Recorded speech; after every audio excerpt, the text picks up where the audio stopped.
Hi, this is Paul Schmidt.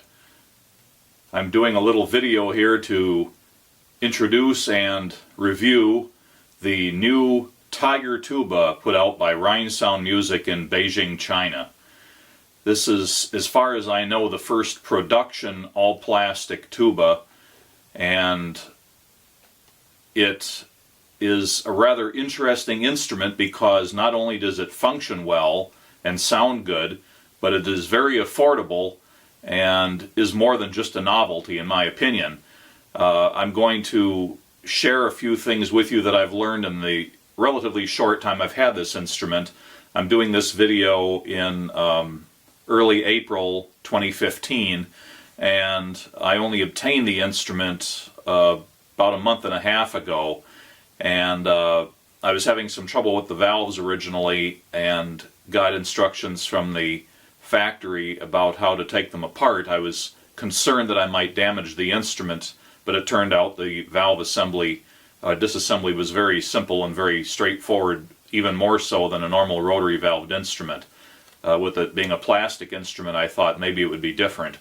So now that I've got the valves working well, I'm able to do this video and share with you a few things about this interesting piece of hardware. The Tiger Tuba is, except for the valve linkages here, just the metal rods and springs from the rotary valve keys to the rotary valves themselves, and the internal valve rotor and valve casing, which are metal.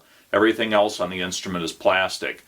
Now, the tuba does come with a plastic mouthpiece, but I have a standard brass mouthpiece off of one of my regular brass tubas in here. It doesn't really change the sound at all. I'm just going to play a few notes here besides that opening teaser to give you some idea what the instrument sounds like. First, just a normal march.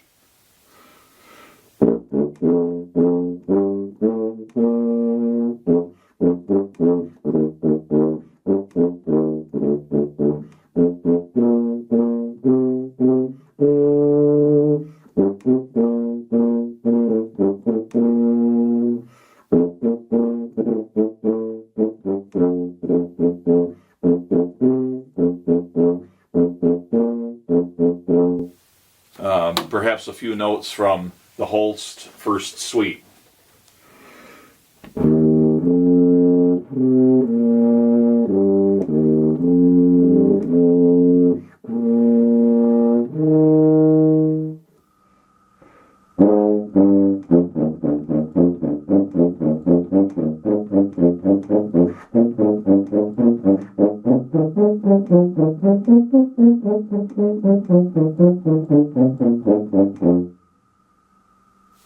The Tiger Tuba costs somewhere in the $800 to $900 US after conversion from Chinese currency. The instrument, as of the time of this video, is only available from a couple of dealers. I think there's probably one in Japan. There's definitely one in the area of Sydney, Australia. I believe that's Oz Music. And as far as I know, there are none in the US or in Europe at this time.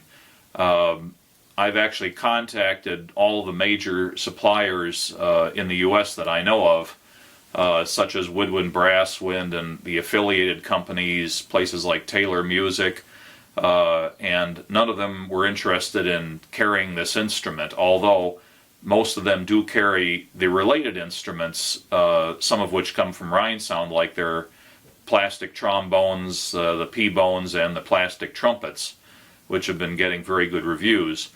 I really think it's great that Rheinsound Music has decided to produce a double B-flat tuba. The development on it had to be significant time and expense, and what they've ended up with is a surprisingly good playing instrument. I don't really feel when I'm playing it that it's some toy. It plays like a real instrument. I've passed it around to a number of my other tuba playing friends and colleagues, and they've all been very impressed with it. The response is about what you'd expect from any double B flat tuba, especially the German rotary style, although I think in many ways the bore profile of this instrument has more resemblance to an American tuba from the old Kahn mold, for example, than it does from a typical German rotary tuba. But undeniably, the configuration of the horn is that of the German rotary.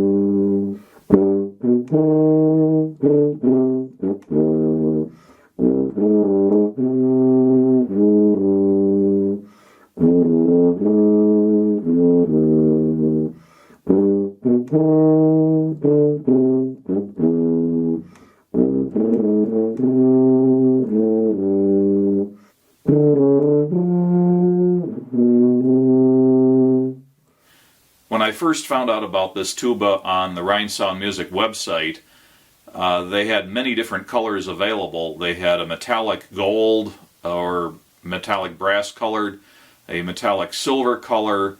They had the primary colors of red, blue, yellow. There was the black one. There was a white one. So quite a few options. I could appreciate where a lot of people might want the primary colors, but I thought if this horn can possibly be used in a serious way, perhaps it should be in a more serious color. And I imagined that I would probably get the metallic silver or the white one, but I held off on purchasing because at that time the lack of dealers and no reviews from anybody else put me off a little bit. And then when I resolved to purchase one and take the risk, Rhine Sound had reduced the available colors, but they still did not have a way to purchase the instrument except to perhaps send an email. But now Rhine Sound has the option for PayPal, and I placed the order, which again was in the area around $900, and then there was about $300 additional charge for shipping, which is not a bad deal for a large instrument. The instrument came by airmail. Rhine Sound said they didn't have any in the black color that I chose, but within 3 days of placing the order, I got an email from Rhine Sound saying that the instrument had been produced and boxed up and already taken to the post office in Beijing.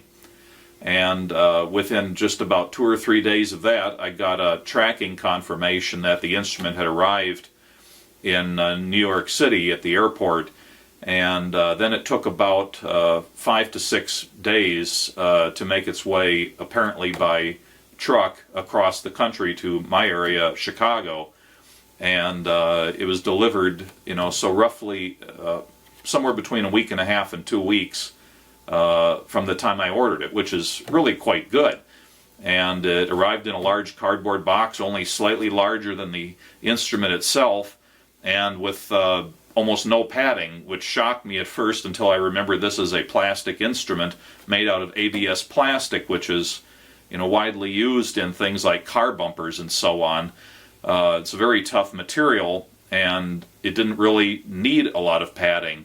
I think the padding that was in there was mostly to keep it from rattling around in the box, just a little bit wedged in the corner, but basically the horn is shipped in its gig bag and in a cardboard box, and it weighs almost nothing. I saw the postal guy pulling up with his truck outside my window, and he picked the box up and carried it out, holding it in front of him. And quite a departure from what you'd expect from a big double B flat tuba made out of brass. Currently, at the time of making this video, Rhine Sound Music's website lists 4 colors available. This model here is the PTU 05, which is this 05 refers to the black color. The PTU 01 is the red color, the 02 is the blue, the 06 is the yellow. I don't know whether Ryan Sound plans on bringing back the original projected color availability, but at this time it's those 4 colors. I didn't care for the candy colors, so I went with the black one, and I'm quite happy I did. It's not a bad looking instrument. It is a painted instrument. You can see here as I pull out the first valve slide that the instrument is basically white plastic, and then it's painted with whatever color paint you've selected. The Tiger logo, I'm not quite sure how that's put on. It's raised. It might be some sort of a decal, or perhaps it's silk screened on. The key paddles are made out of a sort of a tan colored plastic with, it appears to have fibers in it, so some sort of a composite material. It seems to be adequately strong. Otherwise, the whole thing is plastic. I will have a little bit more in this video later on about the internal valve construction. I had wondered how they were going to do plastic rotary valves, and the answer is they didn't. They are a metal valve inside of a plastic casing. Here is a size comparison of the Tiger Tuba to a Miraphone 186, a standard size German rotary. So the sizes are very comparable. The Tiger is a little bit shorter. The throat size is about the same. The bell is somewhat larger, and the bell flare is more consistent with non-German style instruments. Here is the one of the tuning slides from the Tiger compared to tuning slide from a Miraphone 186. So you can see the differences in bore. I've got the inner bore on the bottom lined up pretty much with the inner bore on the Tiger, and you can see that there is still a bit of difference in the size.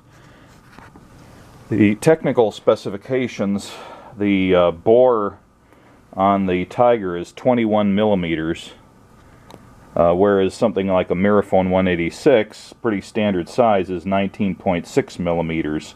So it's the differences of about 13/16 on the Tiger versus 3/4 on a Miraphone.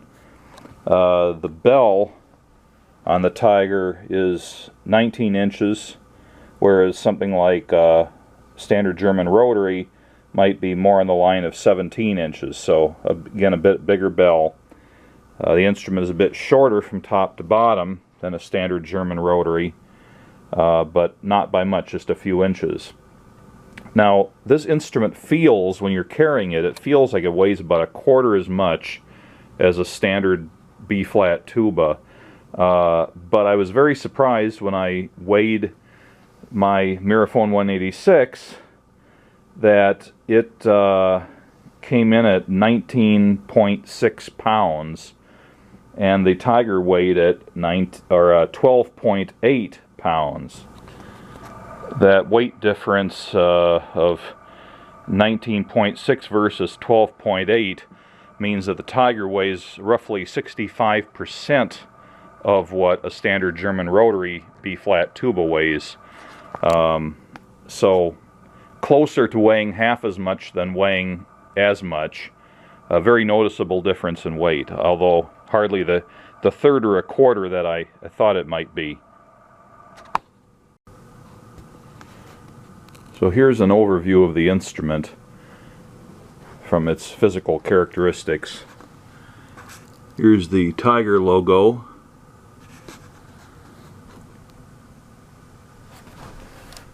There are a few oddities about it. Even though it is all ABS, there are parts of it that are screwed together, like the mouth pipe is attached to the body with screws, but it does seem to be glued all the way through to the rest of the instrument.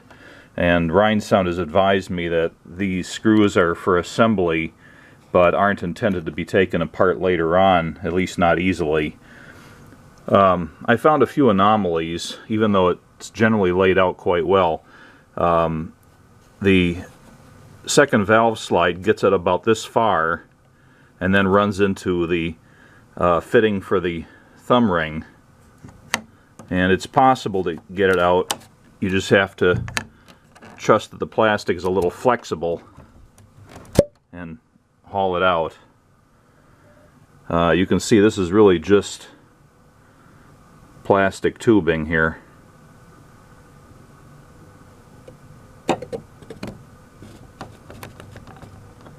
And there's, you know, some flex. I'll try to anchor my hand here, but you can see that there's some flex in the instrument.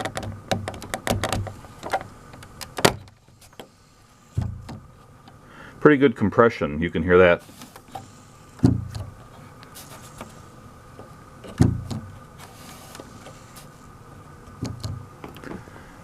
This is the first valve slide. It does something rather interesting. It's almost put together with fittings like you'd see on pipe. So the first valve slide comes out here and just goes straight up as you would expect it to, but then to get into the valve, it makes a sharp right angle bend in order to get back into the valve. So it's very much taking a path like this. You don't usually see that configuration. Second valve is just what you'd expect it to be. The other tubes, again, they can't have the sweeping bends that you'd get out of brass instruments, so everything is just right angles.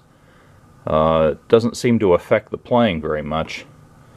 So the third valve comes down, continues over here, and then the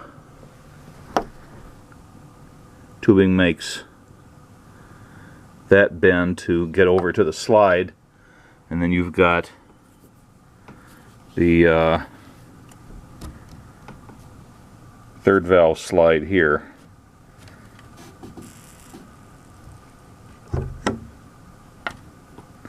The fourth valve takes a obviously more circuitous route, as it would need to. Again, not that dissimilar from what you'd see on any German rotary. And this ends up being the fourth valve slide right here.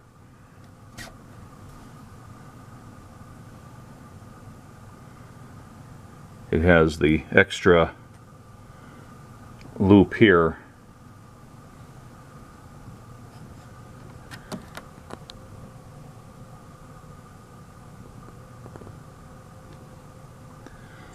And even though this big part here looks like it should be a slide, it isn't. It doesn't come off or anything. The main tuning slide is where you'd expect it to be, although unlike a normal German rotary, it doesn't take a shape like this. It's just got a normal bow here.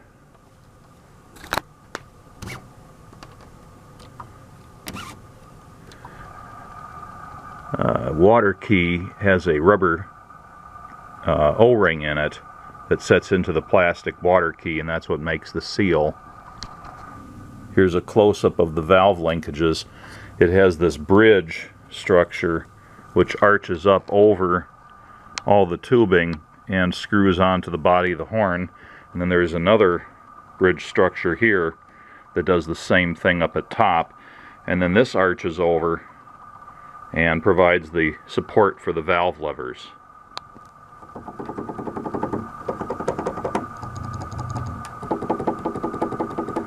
I find that the springs are quite stiff on this, but they're not too bad.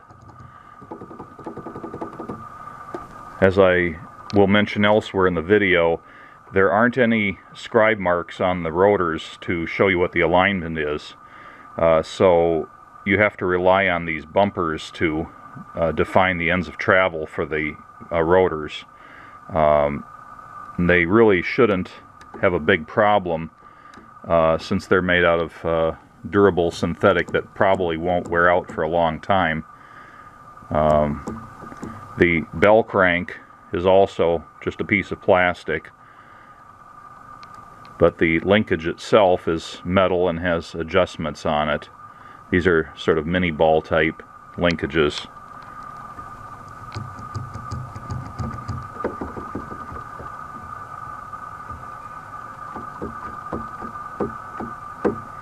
All the tubas, regardless of model, have these brown or tannish levers. They don't try to match the color of the instrument, and they're not just regular ABS plastic. They seem to have a bit of a fiber in them. The instrument is also painted inside the bell, and much like what you would expect from the area that's polished on a brass tuba, it doesn't go very far, but it does make it down to the first bend where it goes to a non-painted natural white color. There are some anomalies, like I think there was some masking done here, and you can see that there were areas that were masked off from painting that didn't get painted, so they're still white. The instrument's a little bit difficult to photograph because it is black. It probably would have been easier if I'd had one that was in a blue or a yellow to see all the details. But overall the finish is not bad. It is just a spray painted finish. It's not like it's gel coat or anything like that. I'm sure that paint will scrape off if you abrade it enough.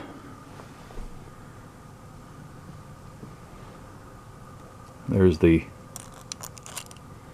backs of the valve caps.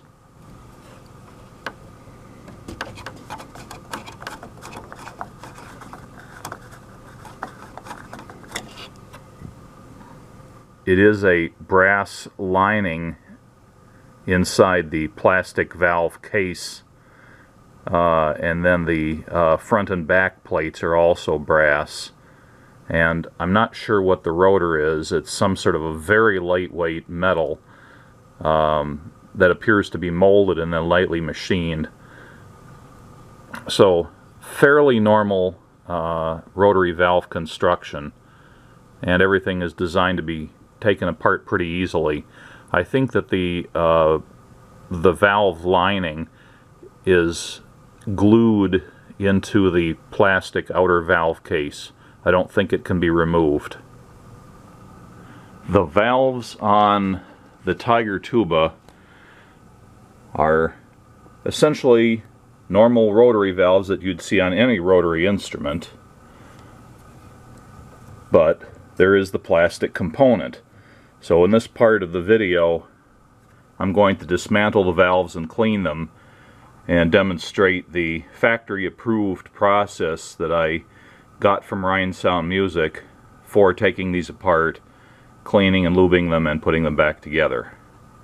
Although the access into the back of the first two valves is blocked by this piece of tubing down here, there is reasonable amount of room to get your hands up in here and work on them to remove the valve back plates and generally get at them for removal of the valves. Okay, the first valve is just a little bit sluggish here, so I'm going to start by first unscrewing the back cap of the valve.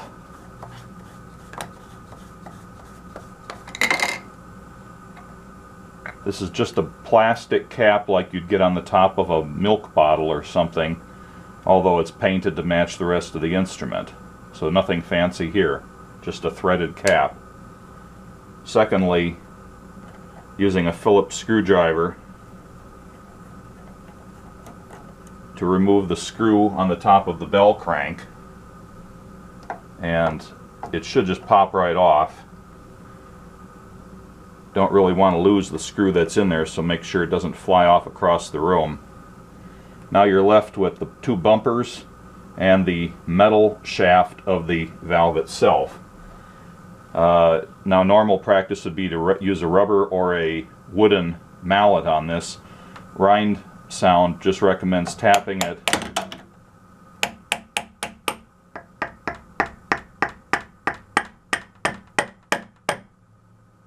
with a screwdriver, and the metal plate pops off.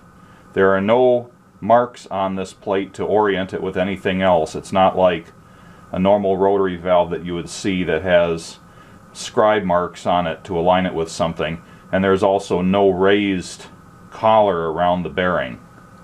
Now in this particular valve, it's been a little reluctant to just drop out of there, so I'm going to push it lightly with my screwdriver, and supporting the valve from underneath, it comes out.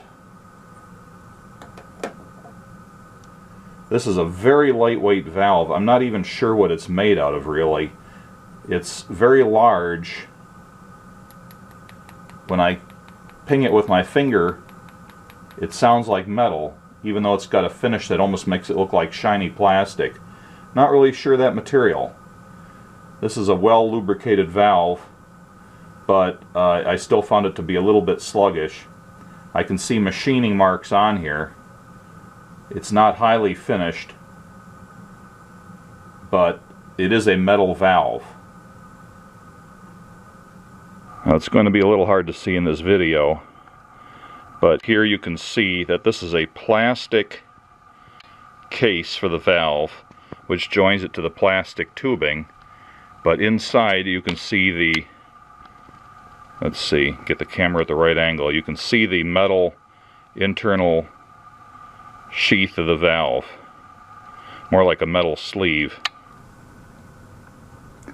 Here's the inside of the valve from the back.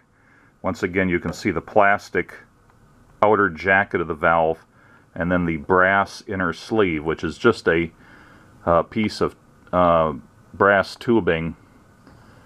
It's not a casting or anything, and it's just cut out, and it generally aligns with the holes in the outer plastic shell. Here's a better view, and the top bearing is just a metal plate with a hole in it. Again, it doesn't seem to have a shoulder per se.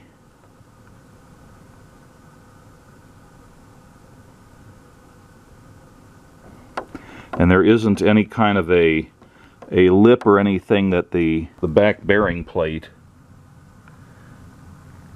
sits into, other than that it has a slight ridge on it like this that just fits down inside that metal sleeve.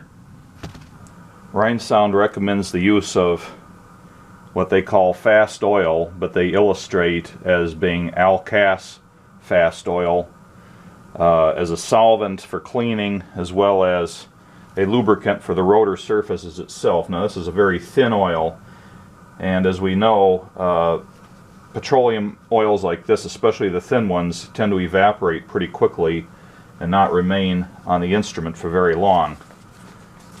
Now they illustrate saturating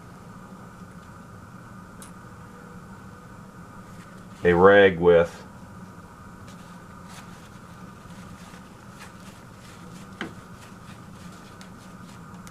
the Alkas and turning it around there to clean out the port. Turning the instrument around, the goal is to try to wipe out any impurities or other gunk that might be inside the body of the valve.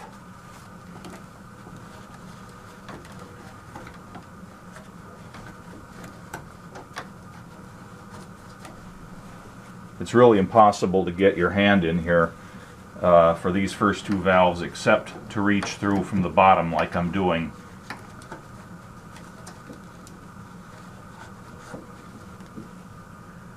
With that, that's about as clean as it's likely to get. Now the body of the valve itself is also going to get a general cleaning with a lint-free cloth covered in the Alkas.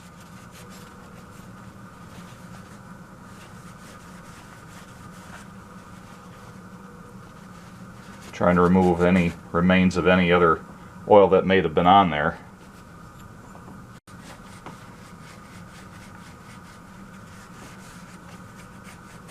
It's cleaning off the entire surface of the valve.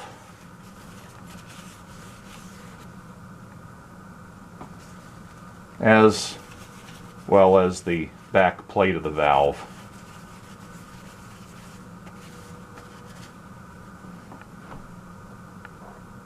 Rhinestone does also illustrate that just a lint-free rag put on a screwdriver and stuck inside the bearing hole and twisted back and forth is a good technique for cleaning that out. Now for reassembling the valves, you start out with a cleaned valve and apply a suitable bearing oil.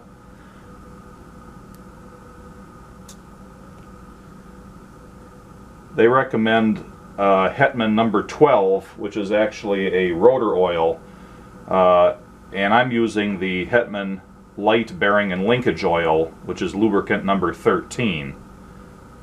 So a little bit of that is applied around the bearing shaft,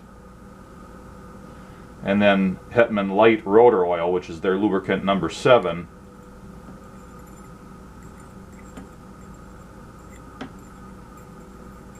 Just a little bit of that applied around the surface of the valve.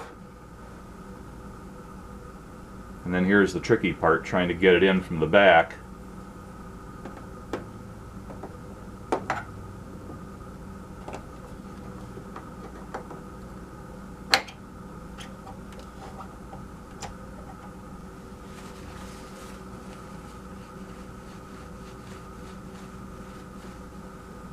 And then a little bit of oil is put on the inside of the back bearing, and that is just put around the back, and as they describe it, just simply snapped in. It doesn't need to be driven in with any kind of a tool.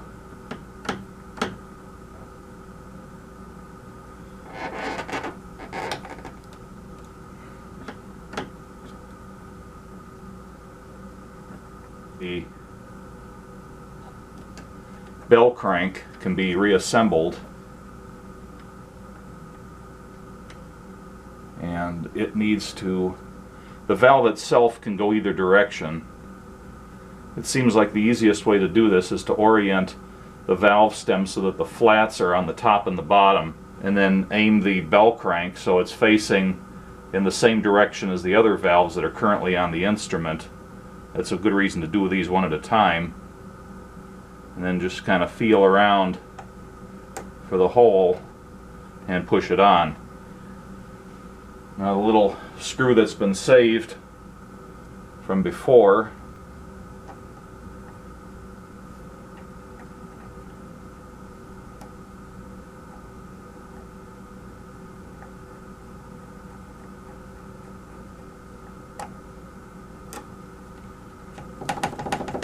and with that, you've got a working valve that moves pretty freely.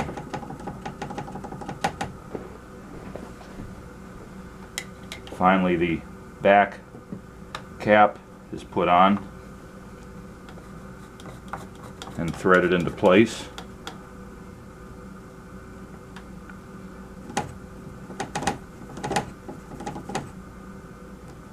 Now for the third valve.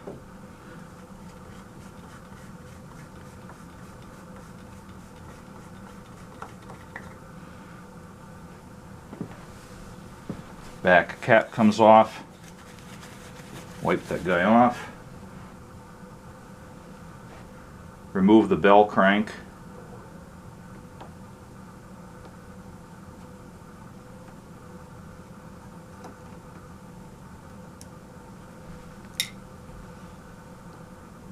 Comes right off like that.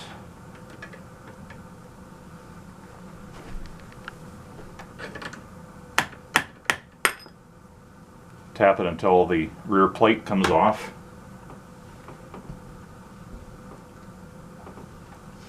can use a screwdriver to gently push the valve back out of its casing.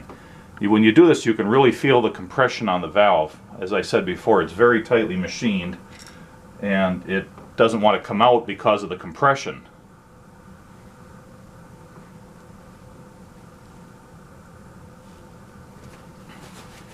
Using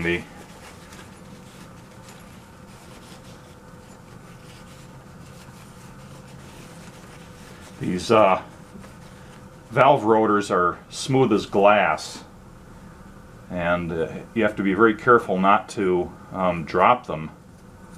And also, they're smooth as glass on the outside, but there is some roughness to the machining.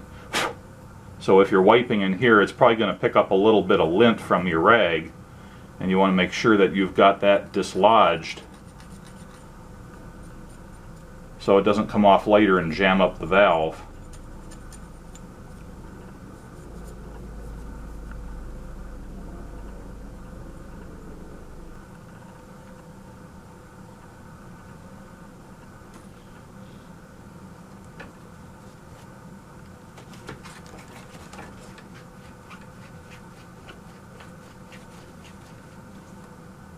That one picked up a lot of gunk.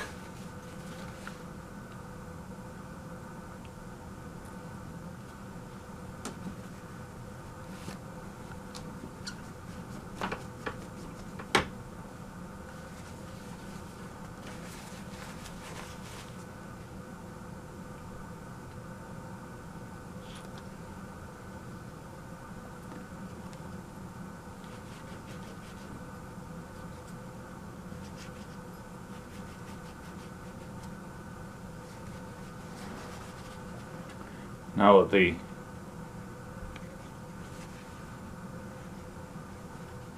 bearings have been cleaned out, excess valve oil from before and any crud that came along with it can be wiped off with a lint-free cloth having some Alcas or other thin oil on it.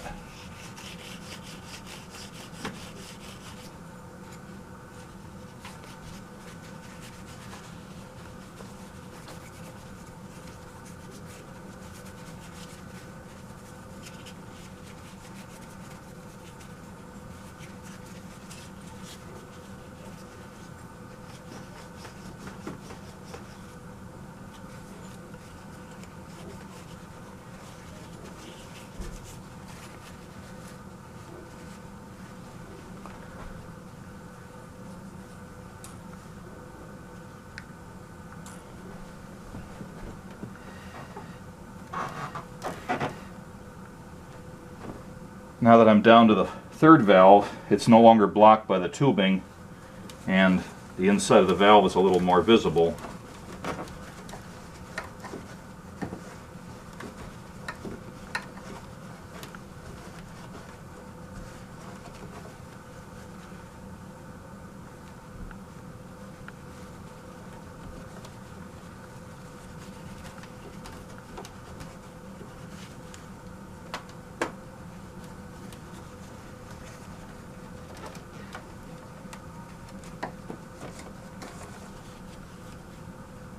Picking up some debris in here, a little bit of residual manufacturing debris, I think, since this horn is so new.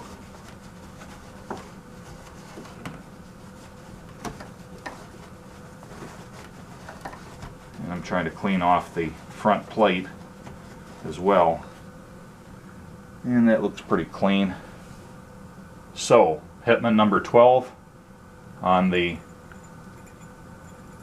front axle, and the thin oil on the rotor surfaces.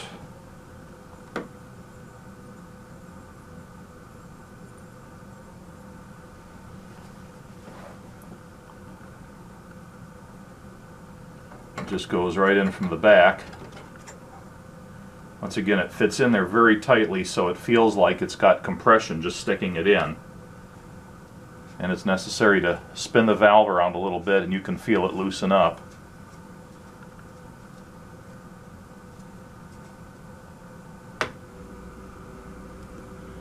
back plate gets a little bit of the bearing oil.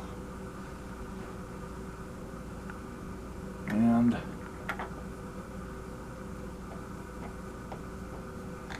again, just pressed in. I think after doing a few of these, the easiest way to do it, when you can get your fingers in there, is to actually reach around with your middle and index fingers and grab the front of the valve, and then thumbs on the back plate and just squeeze it in.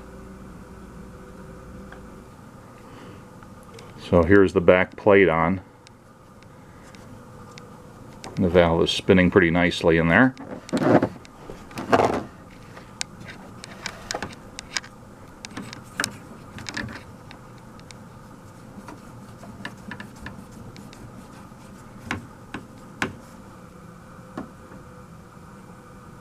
The valve is made so the flats on the spindle are horizontal.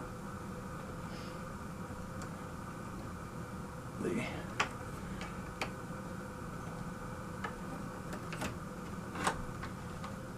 bell crank is brought through, and this time it has to point down in this direction in order to line up. There it goes.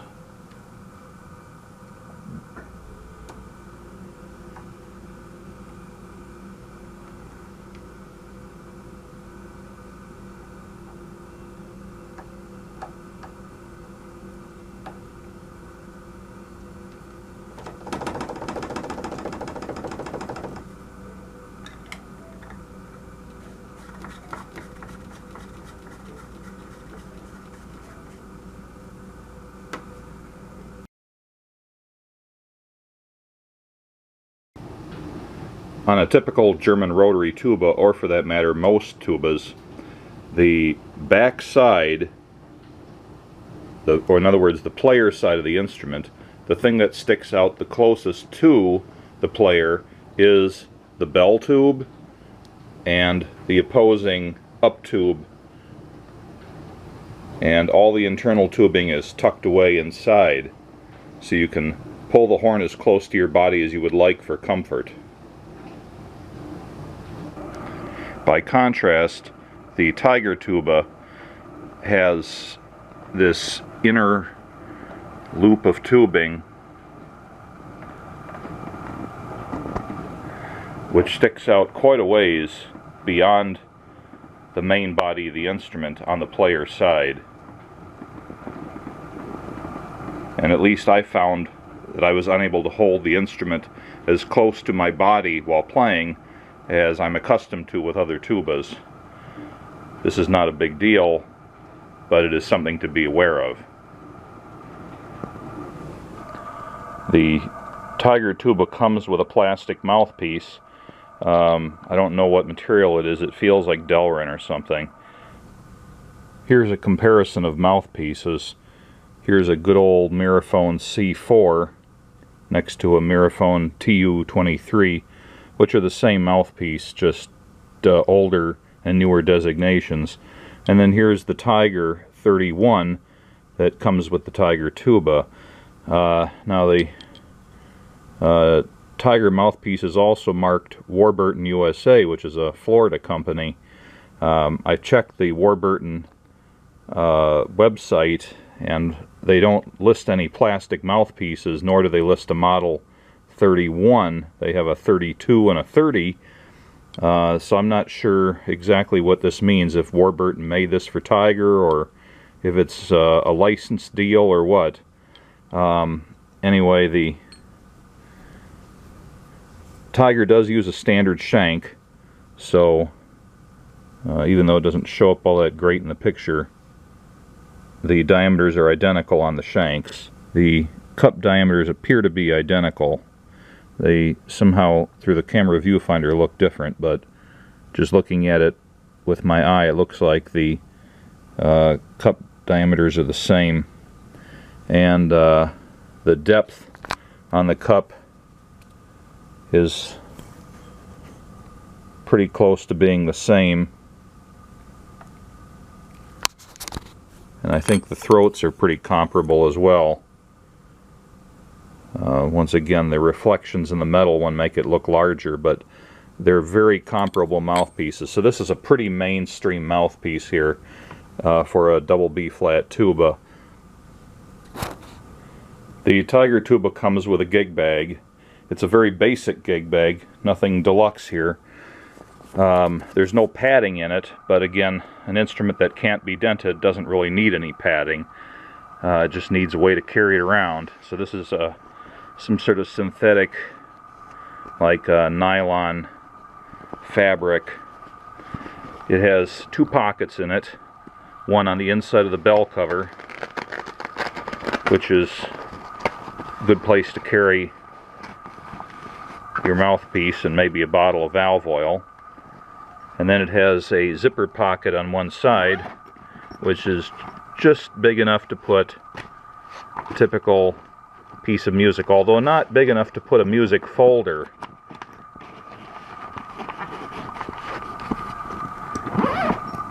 But normal size sheet music would fit in here. The Tiger logo here is embroidered. It's not silk screen, so that's a nice touch. The Tiger tuba case has backpack straps on it, so that has to go on the side opposite the valves.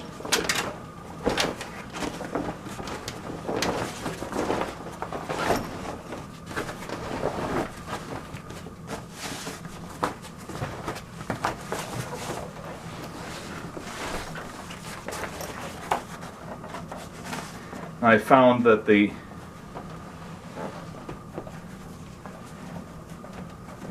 valve cover is slightly smaller than the bell, so it's not quite a perfect match, but it's very close.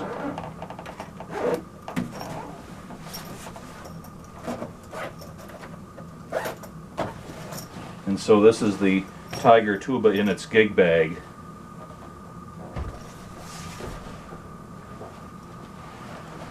And with the backpack straps, which are very basic but serviceable, and they don't need to be as heavy as those on a brass instrument, because they're not carrying as much weight. They also don't have the very simple adjustments, but they are adjustable. There is a sliding buckle here, and they do unclip with quick releases.